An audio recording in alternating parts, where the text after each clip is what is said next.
Welcome to NTD Newsroom. I'm Don Mun. We are now 1 month into the government shutdown. Some areas are planning to use local funds to pay for food stamps. And President Trump is now calling for Republicans to slash the Senate's 60-vote threshold, a move Democrats tried during Biden's first 2 years. We discussed with the expert panel about if Republicans will use the so-called nuclear option and get rid of the filibuster and end the government shutdown. A Manhattan food pantry fills the gap as SNAP benefits are set to run out. Volunteers distribute food to New Yorkers in need. A potential terrorist attack averted. FBI Director Kash Patel says agents have arrested multiple subjects in Michigan. It's Halloween, but before the kids head out, a safety alert for parents. The top 5 hazards that send trick-or-treaters to the ER and how to avoid them.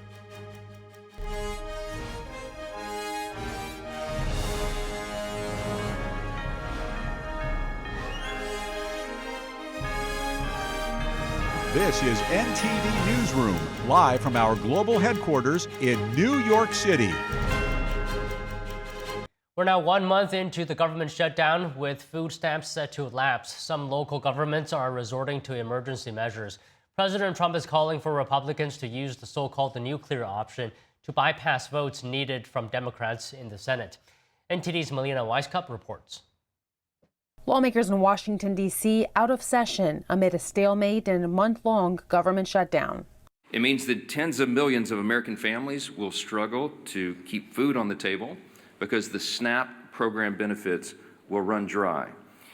It means that WIC assistance, that's women, infants, and children, the nutrition programs, will be at risk of running dry. It means that Head Start centers, which serve 60,000 children nationwide, will be at risk of closure.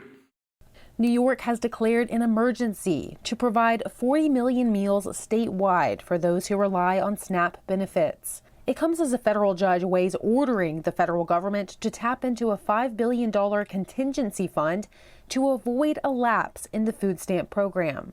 This is Congress's fault, not his fault. This is Congress's fault. So when it comes to SNAP, the only solution here is we need to appropriate the money. Senator Hawley is pushing a bipartisan bill to fund the program until the shutdown ends, but Republican leadership hasn't put the workaround bill on the floor. It's a bill I'd happily support and vote for. And as soon as Thune would let Hawley put it on the House floor, it will pass. Plain and simple. Leader Thune says Republicans' short-term funding bill already addresses SNAP benefits. And we've tried to do that 13 times. And you voted no 13 times.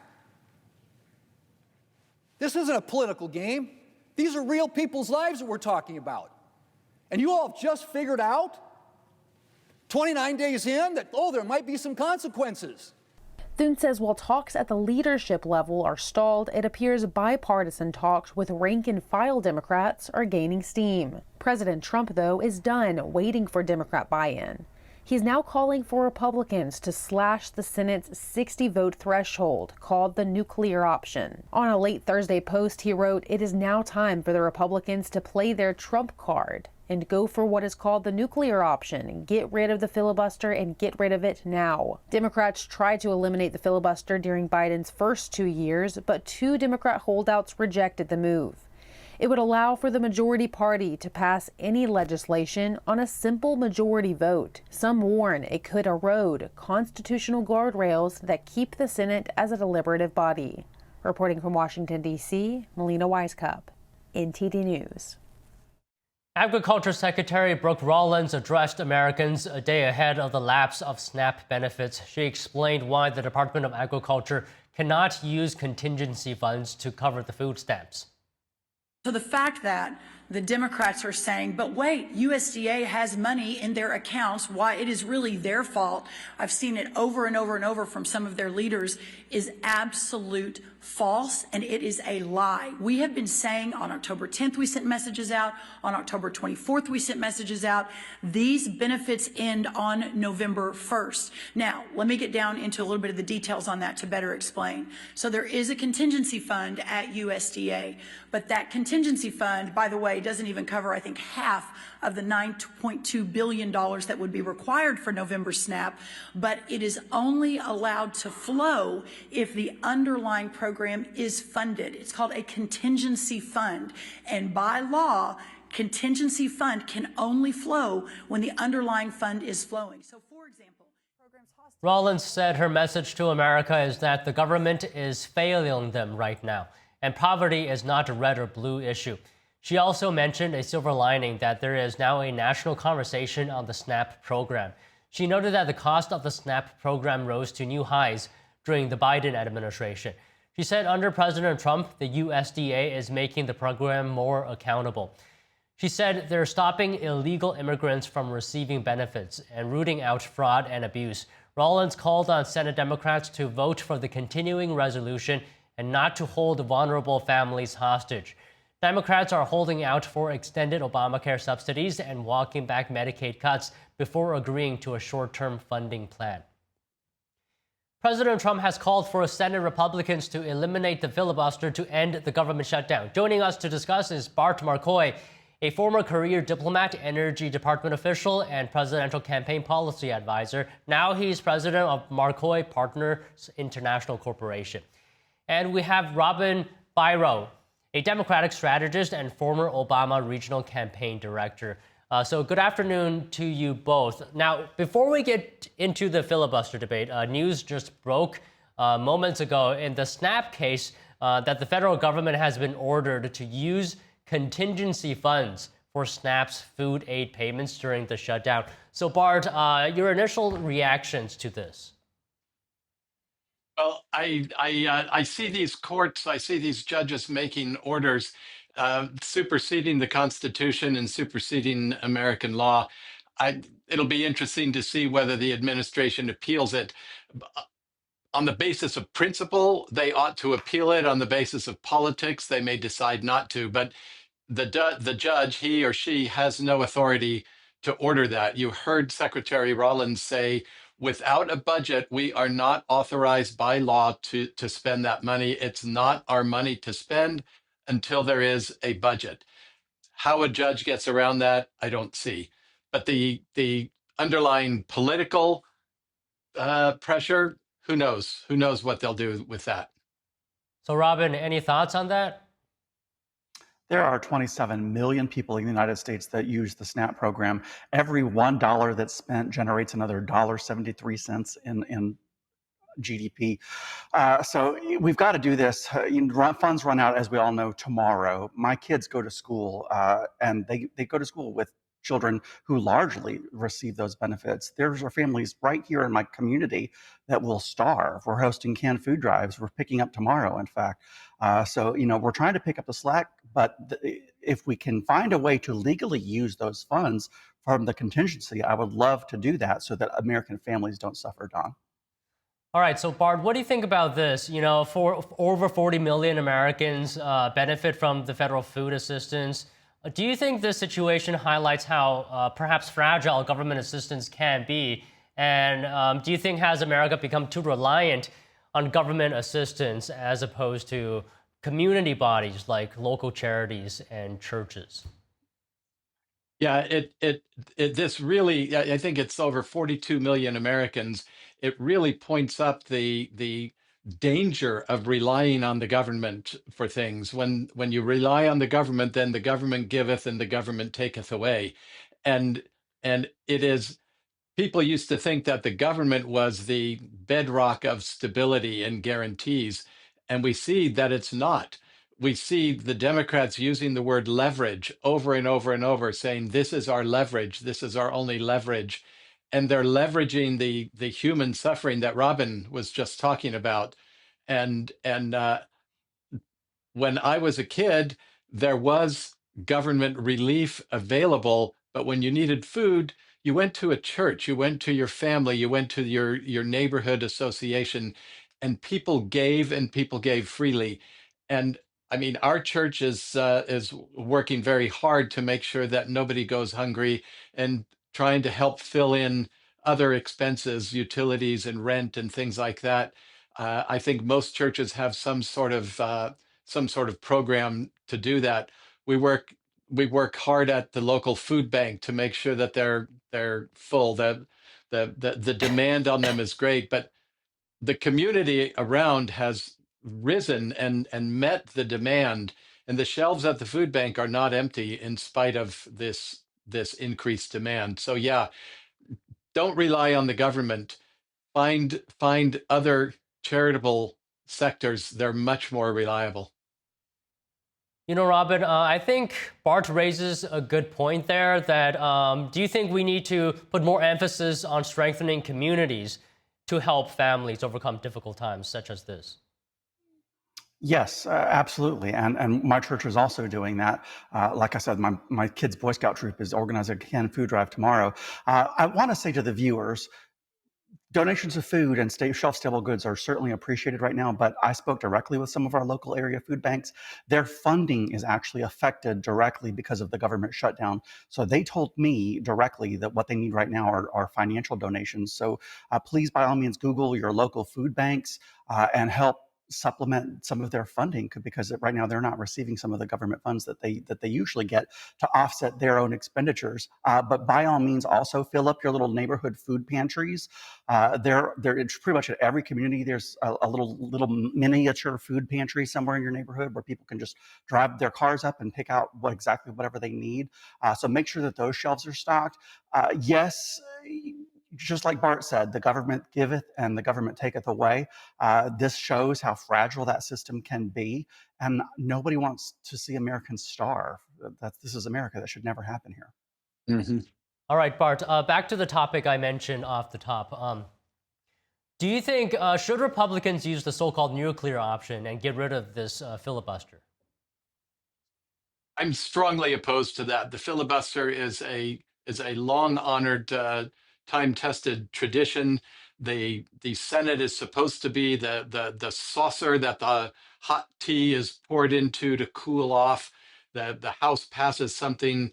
The Senate is where the minority party still exercises some element of control, a great deal of control, to avoid the kind of excesses that you see in some parliamentary systems in Europe.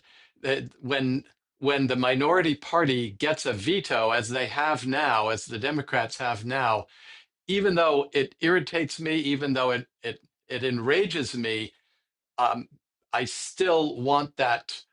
I want that veto power to remain. I want there to be a 60 vote margin necessary for anything big. And there's nothing bigger than a budget. We know how to get the budget passed. We call your senators, your Democrat senators. The Republicans have all voted 13 times for a budget. Call your Democrat senators and say, enough with the politics. Open the government, fund the government, vote for the budget. That's how we're supposed to be able to change things. Don't abolish the filibuster. That's my opinion. Okay, so Robin, how do you feel about the 60 vote threshold? Bart, I'm literally going to be stealing your talking points about this and using them on my next segment, because that is exactly how I feel. Thank you so much. You made my life You're easier. welcome to them, Robin. Yeah, exactly. We were in this position as Democrats, and I disagreed with my party then wanting to use the nuclear option at that time during Biden's first 2 years. And if I were, in a representative right now elected, I would still feel strongly, just like Bart said, that we need to preserve the filibuster. It exists for a good reason. Yes, I'm extremely irritated with what's going on right now. I don't like that politics are being played in times like this. It's been over a month. This is getting to be ridiculous. But I think there are ways that we can negotiate some things out here. There's one thing right away. There's a so-called poison pill in this bill, whereby the President of the United States would not have to abide by lower court orders if this bill were to pass. I think that needs to go, because we wouldn't want, I'm sure Republicans would not want that used against them if they lose power in 2028 and a Democratic president then has the ability to not abide by court orders. There are things like that. Let's get rid of that. See if there's any wiggle room here where we can negotiate, because we've got to do something. We're in a gridlock. All right, so Bart, you made your position very clear, but how do you respond to President Trump saying if Republicans don't do it now, Democrats will just do it in the first day they take office? They might, and we can't control that. They have done it before. They did it with judges. Harry Reid changed the rules of the Senate to abolish the filibuster for confirming judges. Came to regret that very quickly. Mitch McConnell, the people call him the turtle. I got to say, I've had my differences with Mitch McConnell, but he sure was right. He said, "You're probably going to regret that, and it'll probably be sooner than you think." And boy, was he right. A year and a half later, President Trump was in office, and he nominated 3 Supreme Court justices that went through on a majority vote. If there had been the filibuster, if Reid had not abolished the filibuster for judicial confirmations, we would have had 3 very different justices on the Supreme Court. I'm glad they're there. I like having them there. I think they're restoring a balance to the court. But yeah, the Democrats might do it, but we can't stop them. We can stop ourselves from doing it. And you start on that slope where each side is doing it every time they have control, and then it becomes a very slippery slope. So, Robin, you and Bart are very much aligned on this issue. So let me play the devil's advocate's part. What do you say to the argument that the filibuster is often used as an obstruction tool? It exists for a reason. Yes, it is used as an obstruction tool. We saw that, like I said, in President Biden's first 2 years. And it's necessary because, just like Bart said, sometimes there's legislation that gets through the House that just doesn't really, it's not what's needed. The Senate exists as a stopgap measure to prevent bad legislation going through. Without that, I'm just worried that without checks and balances in place, what might get passed that certainly I, as a Democrat, wouldn't want a Republican majority getting passed through right now. And vice versa, I'm sure that Republicans wouldn't want that if the tables were turned and Democrats had majority control in a couple of years. So no, you start messing with this and you're going to come to regret it, just like Bart said Mitch McConnell cautioned about.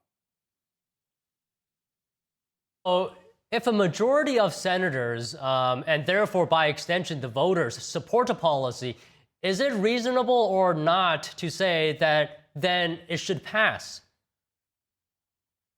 It's reasonable. It's reasonable to say that, but that's how you get it through the House of Representatives, who have to answer to the voters every 2 years. And they have to be more responsive to the immediate desire of the voters. Only a third of the Senate is up for re-election every 2 years. They have 6-year terms, and they have time for the voters to reflect and to say, you know what, it was 6 years ago and I'm still mad and I'm going to get that SOB out of office. Or to say, wow, 6 years ago, I thought what I really wanted was for that legislation to pass. I am so glad that it didn't pass. I'm so glad that the Senate had to argue more, debate more, negotiate more, and come up with a compromise more, because what we ended up with is not dangerous and it is what we needed. That's the point of it. The founders of the nation and the people who first wrote these rules were trying to avoid the wildfire of populist notion, of demagoguery that could sweep a nation and really burn it up. They were trying to say, let's slow down, cool down, think this over, and at least 2/3 of the Senate have 4 years or 6 years to convince the voters that what they did was right. You're supposed to negotiate in the Senate far more than you are in the House. That's what makes this current stalemate so discouraging. Okay, Robin, I'll give you the final thought here. Anything you would like to add? How long do you think this shutdown could continue before one side blinks first? I really hope not much longer. I hope not longer than a week or so, Don. I would also, Bart urged you to call your Democratic representatives. I would also urge people to call their Republican ones. The ACA subsidies are set to expire, insurance premiums under the ACA, which is also known as the Obamacare. A lot of people, for some reason, don't understand that they're one and the same. The ACA is Obamacare. Contact your Republican representatives, express your concern about your insurance premiums possibly doubling if they don't renew those subsidies. If we can get some movement with Republicans on that, we can unlock this situation and get this passed and get the country working again. Well, all right, great conversation today, I'd say. Thank you very much to you both, Robin, Bart. Happy Halloween. Thank you. How one teacher transformed a high school journalism class into a media powerhouse. Her hands-off approach and trust in students helped shape a generation of creators and innovators. We'll have that after this break.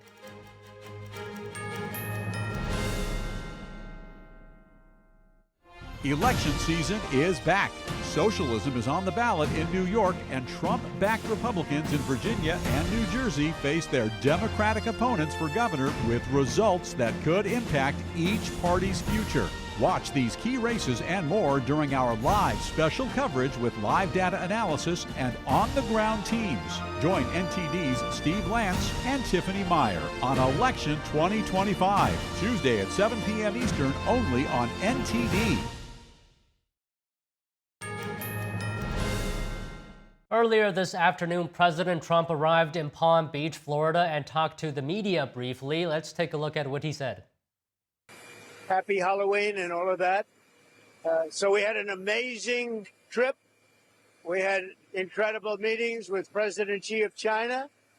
As you know, with the brilliant new Prime Minister of Japan, we just had a great time. And with the President of South Korea, we had an amazing journey. We also saw a lot of other countries. We brought back home with us trillions of dollars, trillions, many trillions of dollars. And our country is doing well. The shutdown proceeds because the Democrats just don't know what they're doing. I don't know what's wrong with them. They've never done a thing like this. They've become crazed lunatics. All they have to do is say, let's go, let's open up our country, and everything snaps back into shape. So there's something wrong with them. Are you going to meet with Democratic?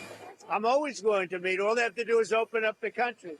Let them open up the country, and we'll meet. We'll meet very quickly. But they have to open up the country.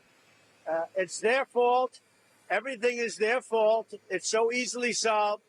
You know, we have a number of Democrats that have already voted for this. But the Republicans are very unified. They're very strong. And they want to do what's right for the country. They don't want to see trillions of dollars wasted on people that came into our country illegally, many from prisons and many from areas that you don't want to even know about. So we'd like to see this taken care of rapidly. You have a lot of, we have tremendous support.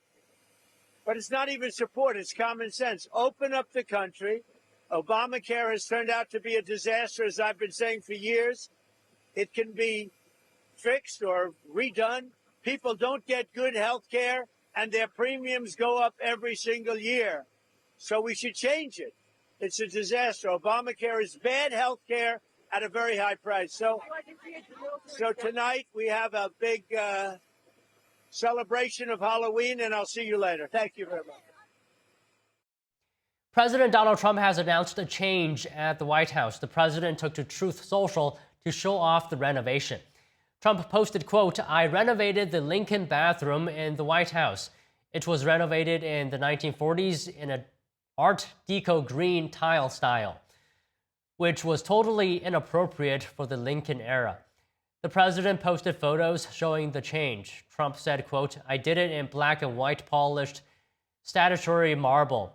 This was very appropriate for the time of Abraham Lincoln, and in fact, could be the marble that was originally there." The announcement comes as other renovations are underway at the White House, including the construction of a new ballroom. The president's top economic advisor, Kevin Hassett, said the government shutdown is a negative for the economy. Hassett spoke to reporters at the White House this morning. The U.S. economy is very strong. We're looking at third quarter GDP that's close to 4% growth, and excuse the lots of wind. And I think that that's a momentum that will carry forward. The government shutdown is looking like it might reduce that number quite a bit, especially going into the fourth quarter. And but the momentum from all of President Trump's policies is really, really strong. The government shutdown is just a few days away from breaking the previous longest shutdown record of 35 days. Joining us to discuss is Nathan Wooster, national political reporter at the Epoch Times. So Nathan, good afternoon. President Trump urges Senate Republicans to end the filibuster. House Speaker Mike Johnson responded to that with some reluctance. Can you tell us more about the response to ending the filibuster? Sure, and I should say Johnson has now been joined by the Senate Majority Leader, John Thune, as well as the Senate Majority Whip, John Barrasso. We're seeing a pretty consistent theme here. Defense of the filibuster, generally along the lines that this has proven to be a durable institution that protects the minority, whoever it happens to be, and really ensures that the Senate remains a forum for discussion. This is something that we've heard consistently, despite in recent weeks chatter from some Senate Republicans and also from John Fetterman about the desire to create some sort of a carve-out, something that would allow this continuing resolution to fund the government to make it across the line. So Nathan, on the flip side, what is the level of support for this right now? Well, it's interesting. As I said, John Fetterman, he has come out as someone very much in favor of it. You also have some of the more conservative House Freedom Caucus people in the House who are defending it. It should be emphasized that they, like Johnson, really have no say when it comes to the filibuster because that is a Senate matter. But just recently, Chip Roy, he, in a press conference with reporters, stressed that he feels there should be something to ensure that the 60-vote threshold is not an issue just for, say, funding the government. And it should be noted that when it comes to this particular bill, the Republicans have managed to get 3 senators who caucus with Democrats, including Fetterman, but they have not been able to hit that 60-vote threshold. And thus, the shutdown, this lapse in government funding, has continued to drag on for weeks. So Nathan, all things considered, let me ask you this. What's easier in your mind for ending the shutdown for Republicans? Getting 5 votes or ending the filibuster? Well, this past week, it has seemed as though chatter was picking up. Some of that has to do with some major deadlines coming up. The potential, at least, for SNAP benefits, food stamps to stop flowing to 40+ million Americans is the big one, although a judge has just ruled that the USDA must disperse funds, so we'll see how that plays out. And also the beginning of open enrollment for insurance when Americans could be looking at potentially much higher premiums. The big issue for Democrats has been an attempt to negotiate the Obamacare or ACA premium tax subsidies, which Republicans say that they can do just as soon as the government is reopened. So I think looking right now at the state of play, getting those 5 votes, that seems more plausible than a change to the filibuster. Certainly now that we have a lot of prominent Senate Republicans, also John Curtis and James Lankford, the vice chair of the Republican Conference, coming out in strong support of the filibuster. So Nathan, can you tell us a little bit more about the current funding proposals that are being debated? Republicans' continuing resolution to maintain current funding versus Democrats' proposal to increase healthcare spending? Yes, so at the very beginning of this shutdown drama, we had these competing bills, both appearing quite frequently for votes. The Republican Continuing Resolution, or CR, this would basically maintain current funding, which Rand Paul and Thomas Massie, 2 more libertarian-leaning Republicans, they objected to that. They said that this is the maintenance of Biden-era funding. And by contrast, the Democrats' bill, that would address those ACA subsidies, along with other issues on healthcare, Medicaid, for example. And Republicans can look at that and they can say accurately that this would roll back many of the things that they accomplished over the summer through their reconciliation bill, which, of course, by its very nature as a reconciliation bill, it was just a product of Republicans negotiating with Republicans. It was a mechanism, essentially, for Republicans to be able to get something across the line in the Senate with a simple majority, rather than having the sort of partisan standoff that we're seeing right now between the GOP and the Democrats.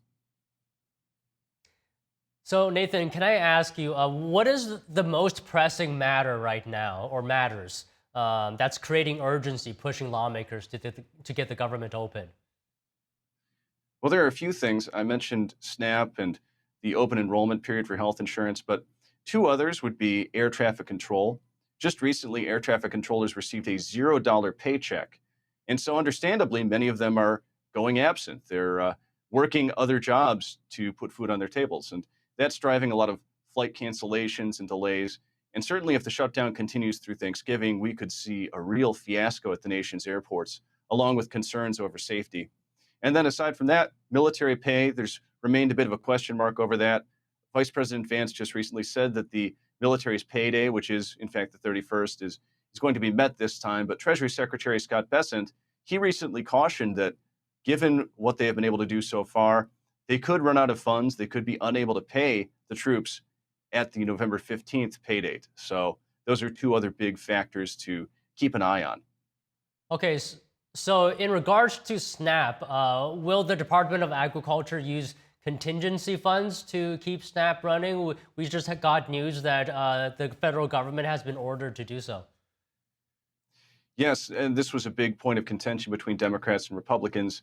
Just this morning, Agriculture Secretary Rollins, she appeared alongside Speaker Johnson to argue that, in fact, legally, the administration is not authorized to use that contingency fund because it's ultimately contingent on a funding stream that was not effectively reauthorized. But of course, now we've seen this move from a judge at this late hour ahead of the possible pause in SNAP benefits. So it certainly seems as though all else being equal, unless there's an appeal or some other development very soon, that those SNAP funds will be coming, and I imagine they would be coming from that contingency fund.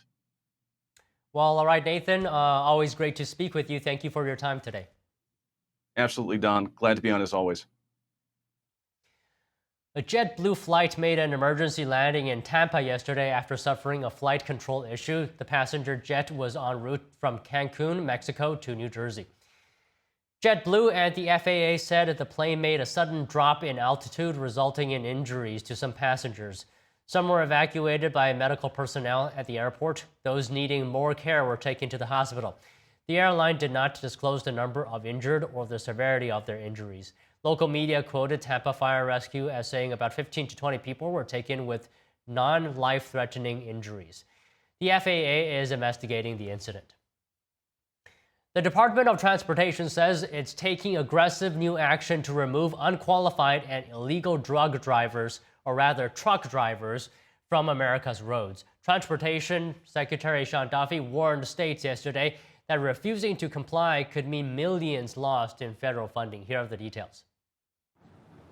Speaking in Washington, Transportation Secretary Sean Duffy announced what he called a crackdown on non-domiciled commercial driver's licenses, those typically issued to foreigners operating in the U.S. on work permits. He said his department found many of them have been issued unlawfully. For example, it would look like a foreigner has a work permit that expires on one date, but the commercial driver's license would not have an expiration date. He also said some states have been issuing CDLs to illegal immigrants. So you have an illegal alien, a foreigner, who might have a work permit, but they're getting a commercial driver's license that indicates that they're a U.S. citizen. Duffy said his department has already pulled $40 million from California and could withhold even more if the state refuses to follow federal rules requiring English proficiency and proper documentation. California is less than cooperative, and we're in the process of going through a review, and we have the opportunity to pull $160 million of additional dollars from the state of California. A spokesperson for the California Department of Motor Vehicles said earlier that the Trump administration has no legitimate basis to withhold funds. Secretary Duffy also said the DOT is working with Homeland Security to find and remove unqualified drivers from the roads. It's a partnership that you see from government, secretary to secretary, because President Trump has indicated he wants us all to work together. We are not working in silos. We're working as one federal government. One complaint that has emerged over the years is that there simply aren't enough U.S. citizens who want to work as commercial truck drivers. Several companies have reported a shortage of people wanting to take long-haul jobs. Duffy dismissed these claims, saying illegal labor is actually driving down pay and affecting safety. There's a lot of Americans who want to get behind the wheel of a big rig. These are, and have been, really great paying jobs. But when you will bring someone in who doesn't have a driver's license, they'll drive that truck for a much lower rate. Duffy says the DOT will continue to pressure states and CDL schools. He said his department's review of illegally issued CDLs is almost at a close, adding that many states have been willing to comply. It's a fun and frightful day, but Halloween can also be dangerous for little ghosts and goblins. Today, we have 5 dangers to avoid to keep trick-or-treaters safe tonight. Take a look. It's a day filled with carved pumpkins, costumes, and candy. But before you head out this Halloween, make sure your trick-or-treaters stay safe. It can be dangerous for lots of different reasons. Dr. Manisha Agarwal with Children's Healthcare of Atlanta says there are 5 Halloween hazards to keep in mind today. First, costumes can cause a child to trip, so she says to make sure it fits properly, and if there's a mask, make sure the child can see through it. Second, nighttime visibility is a hazard, so make sure the trick-or-treater can be easily seen at night, even if their costume is dark. Think about adding reflective stickers and other designs that might make it easier for your child to be spotted by people who might be driving by. Third, being a pedestrian at night can also be dangerous. Agarwal says to stick to sidewalks, go over how to safely cross a road, and if there's a car, make eye contact with the driver before crossing. It's also really important to remind our older kids and teens to stay off their phones. Yes, distracted driving is a thing, but so is being a distracted pedestrian. Fourth, some candies can be a choking risk to young children, especially if they're running around. So Agarwal says to keep treats like hard candies away from little ones. And finally, watch out for cannabis, which can look like candy. It's really important to carefully check the labels of your child's candy or any other goodies they bring home.